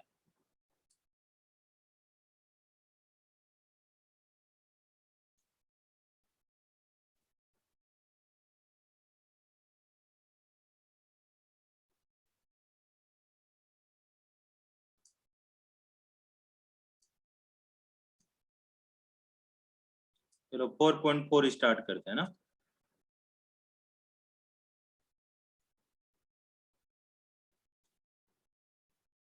एक्सरसाइज 4.4 बड़ी आसान सी है। सारी कहानी इस फॉर्मूले के ऊपर डिपेंड है कि जो हमने फॉर्मूला लिखते हैं ना, x is equal to minus b plus minus b square minus 4ac upon 2 है। ठीक है, इसमें जो ये बी स्क्वायर माइनस 4ac होता है बेटा, ठीक है ना, इसको हम डी भी बोलते हैं। डी का मतलब होता है डिस्क्रिमिनेंट, डिस्क्रिमिनेंट। डी का मतलब होता है डिस्क्रिमिनेंट। डी को क्या बोलते हैं? B square minus 4ac। तो तुम्हें बहुत बार ऐसा देखने को मिल जाएगा ये इसमें फॉर्मूला। अंडर रूट नहीं आएगा? इसमें अंडर रूट नहीं आया, अंडर रूट नहीं आएगा। बहुत सी बार ये फॉर्मूला तुम्हें ऐसे देखने को मिलेगा कई जगह, रूट डी बाई 2 है। इस डी के अंदर अंडर रूट नहीं आ रहा, केवल बी स्क्वायर माइनस 4ac आ रहा है। ठीक है ना, इसको डिस्क्रिमिनेंट बोलते हैं। इनसे क्या होता है, जब तुम 11वीं क्लास में जाओगे तो वहां ग्राफ ग्राफ बनाए जाते हैं। बहुत आसान सा है। ठीक है, अब इसके अकॉर्डिंग हमें क्या करना होता है, रूट्स पता करने होते हैं। रूट्स, रूट्स किसको बोलते हैं भाई? रूट्स मैंने बताया तुम्हें, जीरोस जीरोज को या रूट्स बोलते वैल्यू हैं, ऑफ एक्स। या वैल्यू ऑफ एक्स, इनको हम रूट्स बोलते हैं। जीरोज तो क्या होते हैं बेटा, जो रियल वैल्यू होती है ना, रियल वैल्यू, उनको जीरोज बोलते हैं। और जो नॉन रियल वैल्यू होती है ना, उनको रूट्स भी बोल देते हैं। रियल को तो बोलते ही हैं, नॉन रियल को भी रूट्स बोल देते हैं। तो इसके बारे में थोड़ा और अपन बाद में बात करेंगे, पहले यहाँ पे आते हैं। तो ये जो डी की जो वैल्यू है, इसके अकॉर्डिंग डिसाइड्स होता है। जैसे एक क्वाड्रेटिक इक्वेशन है हमारे पास, X square plus B X plus C equal to 0। अब इसका हमने डी निकाला डिस्क्रिमिनेंट, तो कितना निकल जाएगा? B square minus 4ac। तो इस डी को देख के बता सकते हैं कि एक्स की कितनी वैल्यू आएगी। क्या 2 वैल्यू आएगी, 1 वैल्यू आएगी, या कोई वैल्यू नहीं आएगी। इस डी से सारी चीजें डिसाइड हो जाती है। तो तुम्हारे पास यहाँ पे 3 फॉर्मूले हैं, वो याद करने, फॉर्मूले नहीं लाइनें हैं, कि इफ अगर डी ग्रेटर देन 0 होता है, ठीक है, तो रूट्स रियल एंड डिस्टिंक्ट होंगे। डिस्टिंक्ट होंगे, डिस्टिंक्ट का मतलब डिफरेंट होंगे। जो रूट्स होंगे, मतलब जो एक्स की वैल्यू होगी, वो एक तो रियल होगी और अलग अलग आएगी। कब आएगी? जब डी ग्रेटर देन 0 होगा, इसकी वैल्यू पॉजिटिव होगी। ग्रेटर देन 0 का मतलब होता है 0 से बड़ी वैल्यू होगी, नेगेटिव नहीं होगी, 0 भी नहीं होगी, 0 से कोई बड़ी वैल्यू होगी, तो इसके रूट्स रियल होंगे और डिस्टिंक्ट होंगे। तुम्हें दोनों तरफ से याद करना है, इधर से इधर भी याद करना है कि अगर डी ग्रेटर देन 0 हो गया तो तुमसे ये लाइन लिखवाएगा, और अगर ये लाइन लिखी हुई है तो हमें क्या समझना है कि रूट्स डी ग्रेटर देन 0 होगा। ठीक है ना, ये पहला पॉइंट है। इसमें सेकंड पॉइंट क्या है कि इफ डी इक्वल टू 0 हुआ तो रूट्स रियल होंगे एंड इक्वल होंगे। एक्स की जो वैल्यू आएगी वो रियल आएगी और इक्वल इक्वल आएगी। इसके जो रूट्स होंगे, जो एक्स की वैल्यू होगी, वो रियल तो होने के साथ साथ इक्वल इक्वल आ रही होगी। ठीक है, मतलब किसी न किसी का परफेक्ट स्क्वायर बन रहा होगा, इसमें परफेक्ट स्क्वायर आ रहा होगा। परफेक्ट स्क्वायर याद नहीं करना, बस समझाने के लिए लिखा हुआ है, अपने को तो ऊपर वाली लाइन याद करनी। ठीक है, तीसरी चीज क्या हो रही होगी इसमें कि अगर हमारे पास d लेस देन 0 हो रहा हो, d की वैल्यू नेगेटिव आ रही हो, ठीक है ना, 0 से छोटा आ रहा हो। लेस देन 0 का मतलब होता है, इसका मुंह इधर होता है ना, ये मतलब 0 बड़ा है, यहाँ पर क्या आ रहा है, डी नेगेटिव आ रहा है, ऐसे लिख लो तुम तो हिंदी में, डी नेगेटिव आ रहा है। इसका मतलब क्या है, डी पॉजिटिव आ रहा, डी पॉजिटिव आ रहा। जिधर ये मुंह खुला रहता है ना वो बड़ा माना जाता है। डी ग्रेटर देन 0 इसको ग्रेटर देन बोल देंगे, डी इधर मुंह छोटा है तो लेस देन बोल देंगे। अगर डी नेगेटिव है तो रूट्स क्या होंगे इसके, नॉन रियल, क्या लिखा हुआ तुम्हारे, है ना, चलो मैं लिख देता हूँ यहाँ पर, नॉन रियल एंड डिस्टिंक्ट होंगे। नॉन रियल को बहुत सी बार तन्वी जी क्या बोलते हैं, इमेजिनरी बोलते हैं, इमेजिनरी। तो तुम दोनों में से कोई सी भी एक बात लिख सकते हो कि roots non real and distinct होंगे या फिर रूट्स इमेजिनरी एंड डिस्टिंक्ट होंगे, दोनों में से कुछ भी बातें लिख सकते हो। तो तुम्हें ये बस 3 बातें याद करनी है कि डी क्या होगा। तो तुम्हें इसमें डी की क्या वैल्यू होती है, B square minus 4ac। D को क्या बोलते हैं, डिस्क्रिमिनेंट बोलते हैं, डिस्क्रिमिनेंट बोलते हैं। ऐसे पूछते नहीं है बोलते क्या है, बस तुम्हें डी की वैल्यू याद रखनी है, इसके ऊपर रूट नहीं आता, simple B square minus 4ac होता है। अगर डी पॉजिटिव होता है बेटा तो रूट्स रियल और डिस्टिंक्ट होंगे। अगर डी इक्वल टू 0 होता है तो रूट्स इसमें भी रियल होंगे, ऊपर वाले में भी रियल था, इसमें भी रियल होंगे, लेकिन इक्वल भी होंगे, अलग अलग नहीं होंगे, इसमें इक्वल होंगे, डिफरेंट नहीं होंगे, एक जैसे होंगे। थर्ड वाले में है डी लेस देन 0, मतलब अगर डी नेगेटिव आ जाता है तो रूट्स नॉन रियल और डिस्टिंक्ट होंगे या रूट्स इमेजिनरी और डिस्टिंक्ट होंगे। ठीक है, बस ये बातें करनी है जिससे तुम्हारा पूरा का पूरा ये एक्सरसाइज खत्म हो जाएगी। तो मैं पहला क्वेश्चन करवाता हूं तुम्हें। इनको बोलते हैं नेचर, इसको बोलते हैं नेचर, ये भी लिख लेते हैं नेचर। इन तीनों बातों को क्या बोलते हैं, नेचर ऑफ रूट्स। रूट्स की क्या नेचर होगी, ठीक है ना, नेचर ऑफ रूट्स, ये बात भी लिख लो, nature of roots. Nature of roots पूछा गया मतलब ये 3 बातें पूछी गई है हमसे, शॉर्टकट में नेचर ऑफ रूट्स बोलते हैं।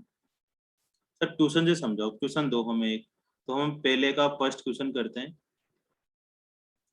2x square minus 3x plus 5 equal to 0।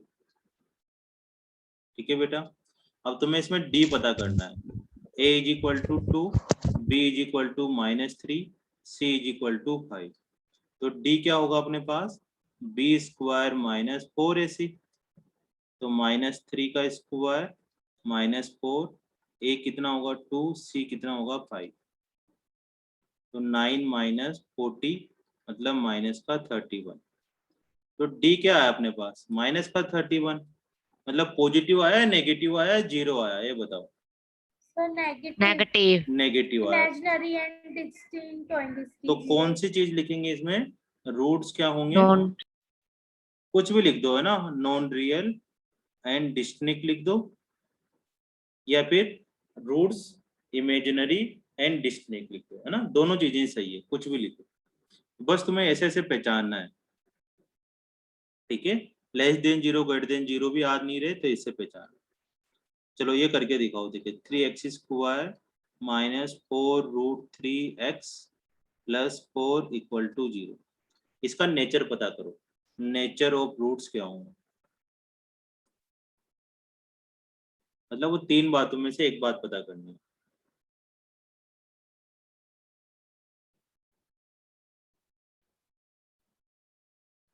Equal and real.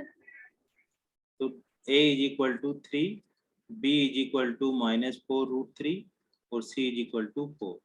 अब d निकालना है, b स्क्वायर -4ac निकालना है।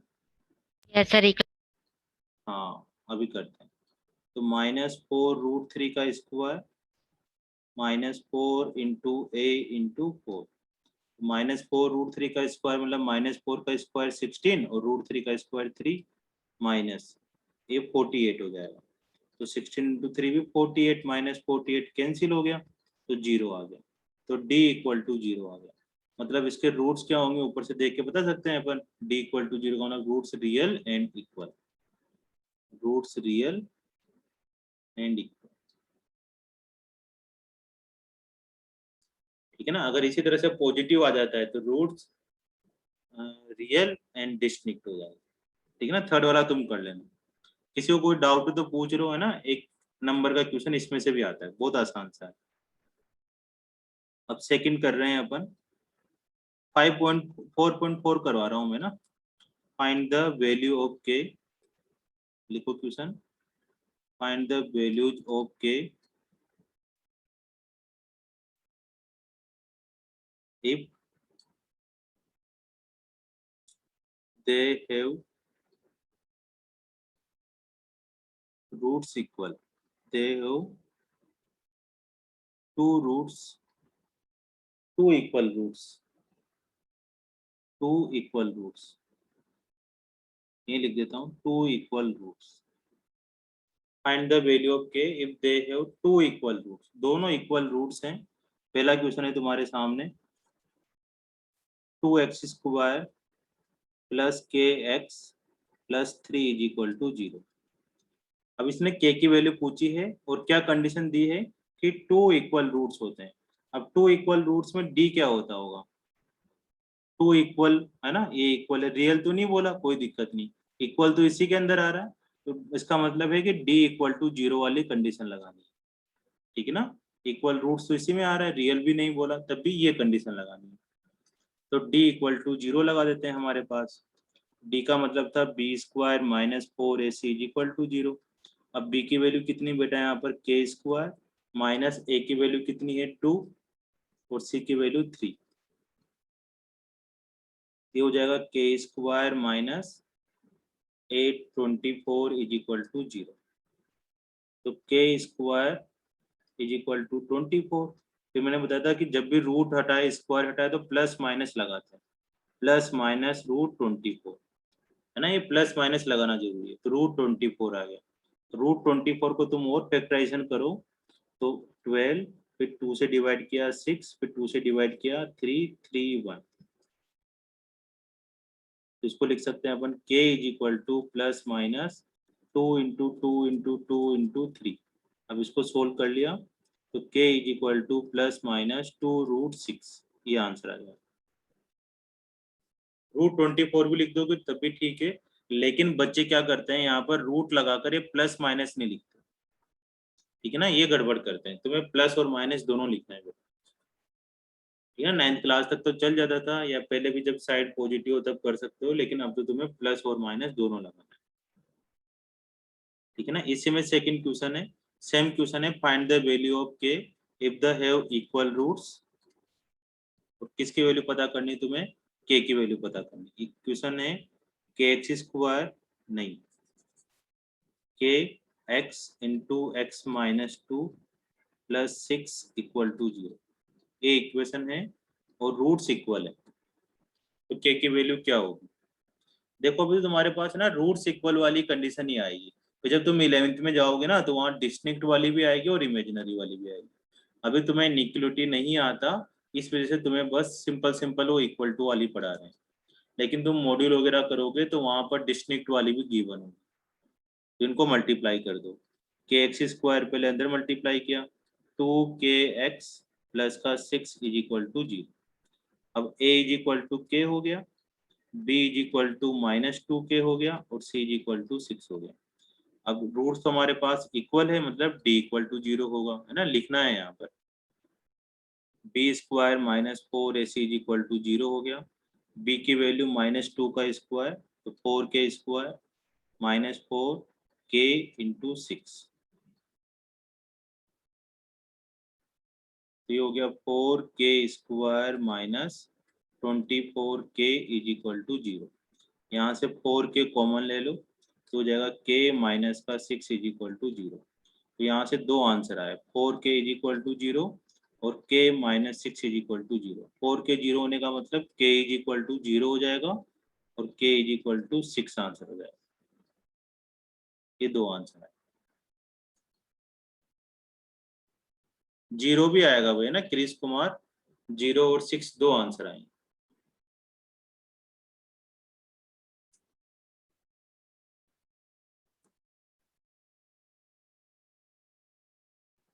कोई डाउट हो तो पूछ लो कि सर यहाँ डाउट आ रहा है। पीयूष सिंगला, अभी कोई डाउट है? विधि गोयल? सर हमें यहाँ से नहीं समझ आया, 4k को जब हमने k माइनस 6 से मल्टीप्लाई कर रखा तो 0 आया, तो 4k और k माइनस 6 अलग अलग कैसे 0 आए? सर एक बात सर बताओ, हम 4 रुको एक मिनट रुको। x minus 3 into x minus 2 हो तो x की क्या क्या वैल्यू आएगी तन्वी? 3 और 2। क्यों आई है 3 और 2? ओके सर, आगे समझ। क्योंकि x माइनस 3 को भी 0 करा और x माइनस 2 को भी 0 करा, तो यहाँ से x की वैल्यू 3 और x की वैल्यू 2 आई। अगर इसी तरह से हमारे पास ऐसे होता x into x minus 1 equal to 0, तो यहाँ से x की क्या वैल्यू आती है? एक तो x इज इक्वल टू 0 आता और एक x minus 1 is equal to 0 आता, तो x इज इक्वल टू 1 हो गया। तो तुम चाहो तो पहले 4 को 0 में ले जाओ, तो तुम्हारे पास बच जाएगा k इंटू के माइनस 6 इज इक्वल टू 0। फिर यहाँ से k इज इक्वल टू 0 कर दो और k minus 6 is equal to 0 कर दो। बोलो क्रिश कुमार, क्या कहना चाह रहे हो? सर कुछ नहीं, बस यही पूछना था। हाँ,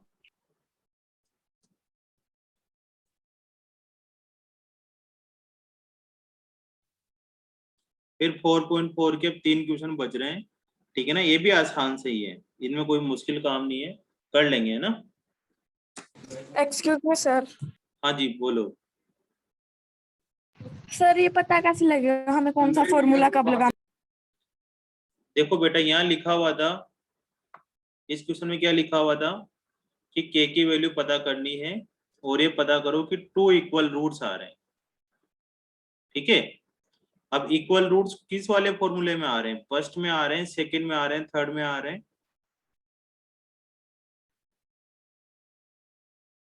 बताओ फाल्गुनी।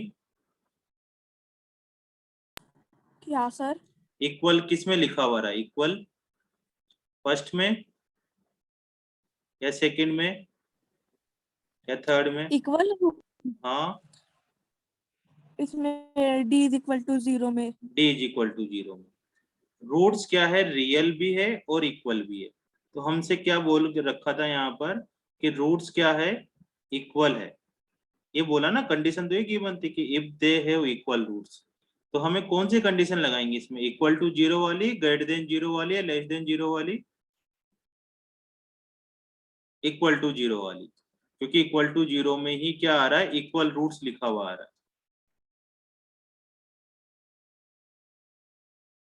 तो हमने यहाँ पर d इक्वल टू 0 वाली कंडीशन लगा दी,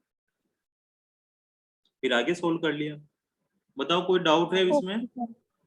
अब नीचे वाला जो क्वेश्चन था उसमें भी यही कंडीशन है, ठीक है ना? वो तो लिखा नहीं मैंने यहाँ पर, अदरवाइज इसी का सेकंड पार्ट है कि दोनों में इक्वल रूट्स हैं, तो d इक्वल टू 0 लगाना है, ठीक है ना? लिखा होगा, ऐसे तो खुद किसी को पता नहीं चल सकता कि कौन सी कंडीशन लगाना है।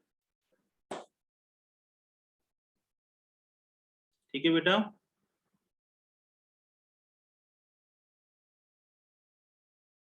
ठीक है, चलो मिलते हैं नेक्स्ट क्लास में। कोई डाउट हो तो पूछ लेना।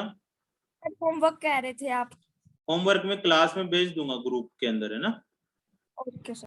ओके। सर हमने जो 2 डाउट्स पूछे थे सर, वो आप नेक्स्ट क्लास में बताओगे? इसी में बता दूं? बता दो सर।